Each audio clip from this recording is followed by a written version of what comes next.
Interpreting significance using multiple tests.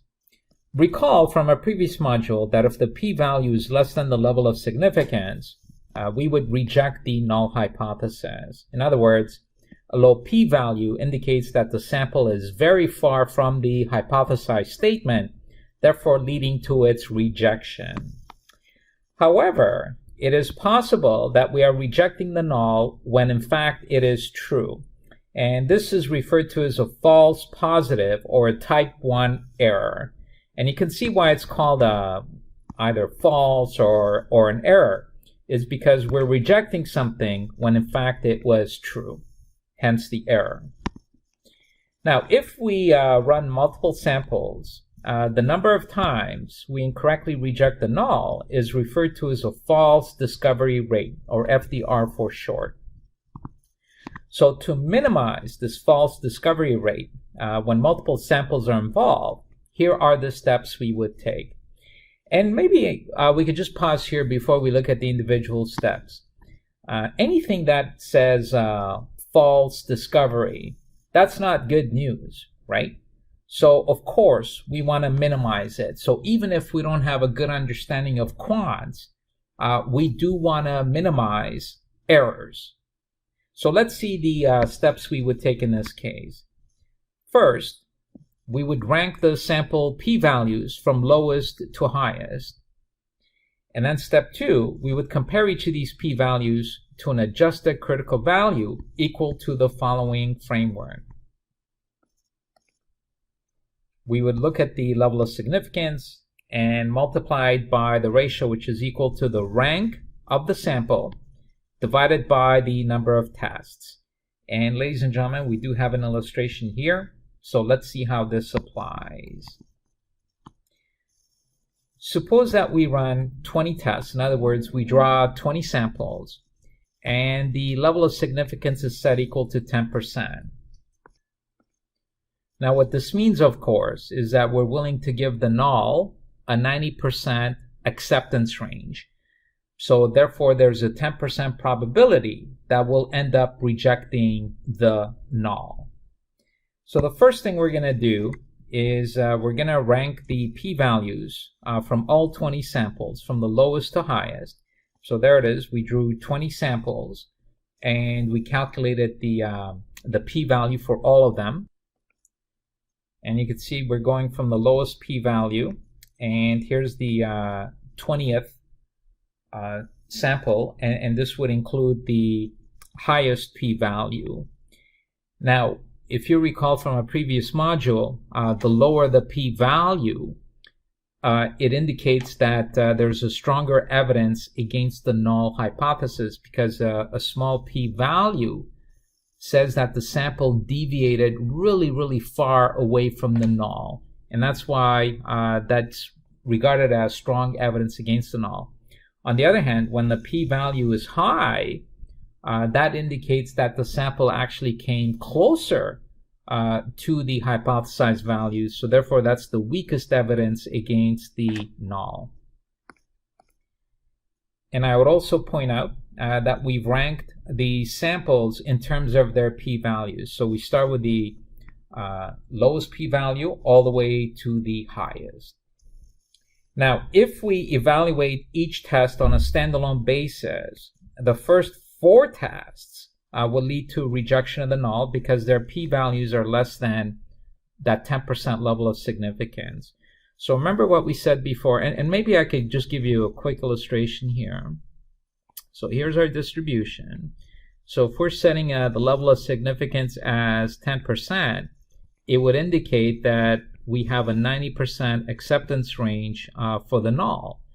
So if the p-values came in at less than 10%, then that would be a rejection of the null, because you can see that these samples that have p-values less than 10% are outside of the null acceptance range.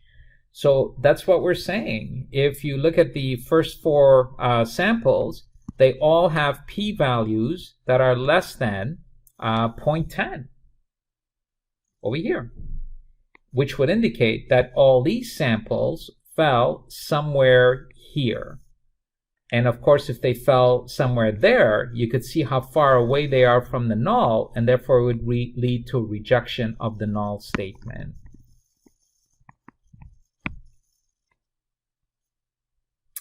So therefore, the false discovery rate here would be 20%.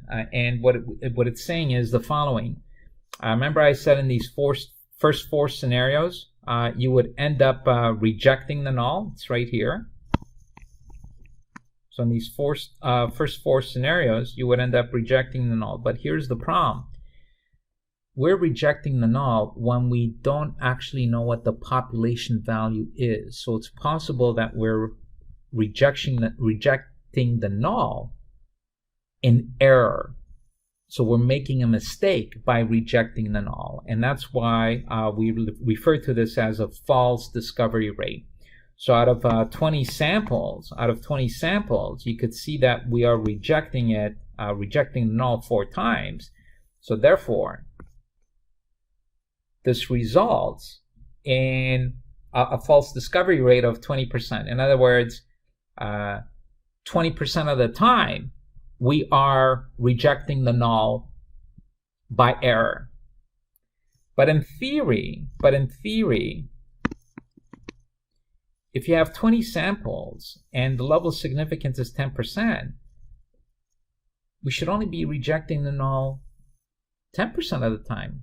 So if you're doing 20 trials, only 10% should lead to rejection. So 10% of 20, that would result in 2 samples should have led to rejection of the null. But if you recall, in our illustration, we had 4 of the 20 samples that led to a rejection of the null. So why was the actual false discovery rate not equal to 2? And again, I remind you, of the 2 values we're looking at, the actual number of samples that led to rejection was 4, but in theory, it should have only been 2 samples that led to rejection. So we want to know why these 2 deviated. And here it is. It all comes down to sampling error. So anytime that our sample is off, it's because there's errors in the sample.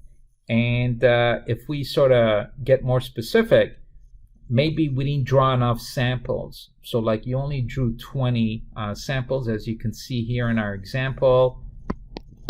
Maybe if we had, let's say, 100 different samples, remember, as sample size increases, errors decrease. So if we had more samples, then the actual results would have been more in line with the theoretical conclusion. And the other thing related to sampling error is maybe each sample itself was very small. So, you know, if we look at the big picture, what's causing the sampling error? First of all, you're not drawing enough samples. And at the same time, maybe each sample that you're drawing is not big enough itself. So like, I'll give you an extreme case. Suppose that a population has 1 million observations. If each of your samples only contains, let's say, 5 observations, there's going to be huge errors. So you're saying 5 observations is supposed to be representative of the 1 million observations that are in the population. So again, I hope I'm making the point as to what results in this sampling error. Now, of course, analysts want to minimize errors, right? So the lower the errors, the more accurate our forecasting. So to correct for this, what we're going to do here is we're going to compare the p-values with adjusted critical values. So here it is in step 2 of our procedure. Again, we rank the p-values from the lowest to the highest. But now what we're doing is, instead of comparing it to critical value, which is what we did before, and if I may, so before, all we did is we compared these p-values with the critical value. So we didn't adjust the critical value. But now what we're saying here is, if you want more accurate results, you should be comparing these p-values to adjusted level of significance. And there it is, you can see it. So you have the same p-values, but now we're comparing it to that adjusted level of significance or adjusted critical value. And here's the process. So you can see all we're doing for each row, each line item, is we're taking that level of significance and multiplying it by the rank of the p-value. So this would be the first rank, and divided by the number of tests that we did, which in our example is 20. So when you do that, so when you adjust the level of significance for rank and number of tests, you get 0.005 in the first case. So let's just do the second row line item, I should say. And over here, the adjusted critical value, again, take that level of significance, and in this case, this is the second rank p-value, and again, we divide that by total number of tests, and the adjusted critical value would be 0.01. So we would keep doing this for all the observations, and of course, the last one, because it's the 20th rank and there's 20 tests, so this would just be equal to the level of significance itself. But now what we have here is a comparison of these p-values with the adjusted level of significance, and now we could see how many times we would reject the null. So let's look at the first line item. The first line item, the p-value was 0.002. That was less than this adjusted level of significance, which means that the sample came outside of the null range, and therefore we would reject the null. Second scenario, I got 0.007, which is less than 0.01. Same conclusion as the first observation or the first test. This low p-value indicates that the sample came way outside the null range, as defined by the level of significance, and therefore we would reject the null. But now, watch what happens with the third scenario. In the third scenario, the p-value was 0.018, but this is greater than the adjusted critical value of 0.015, which means in the third test that the sample actually came within the goalpost. In other words, it came within the null range, and therefore we would not reject the null in that case. So you can see I continue this exercise for all 20 observations, and from all the 20 tests that we did, it only led to rejection twice.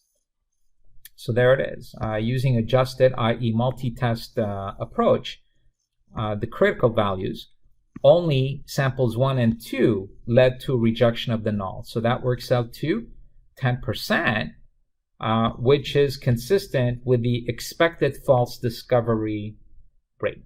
Remember we said in theory, if you're using a 10% level of significance and you did 20 tests, then only 10% of those 20, i.e. 2, would lead to a rejection of the null. So here's a summary of all the exercise that we did. On a standalone test where we're comparing, here I'll show you. Here, this is what I mean by standalone tests. We're simply comparing p-values with just the level of significance without adjusting the level of significance. It led to 4 rejections or 4 false discoveries. However, when we use this adjusted level of significance, it only led to 2 false discoveries. In other words, it only led us to 2 outcomes in which we rejected the null. And that's exactly what we're saying here with the summary. So standalone, samples 1, 2, 3, and 4 led to rejections. But then when you use this multi-test format, in other words, we took into account, you can see that right here, we took into account the number of tests, only samples 1 and 2 led to rejection. So therefore, samples 3 and 4 would be regarded as false discoveries because you could see the difference here, right? So without an adjustment, 3 and 4 would have led to rejection. But then once we make this adjustment for the number of tests that we're doing, 3 and 4 would not have led to rejections. So therefore, by having rejected in the first place, these would have been false discoveries.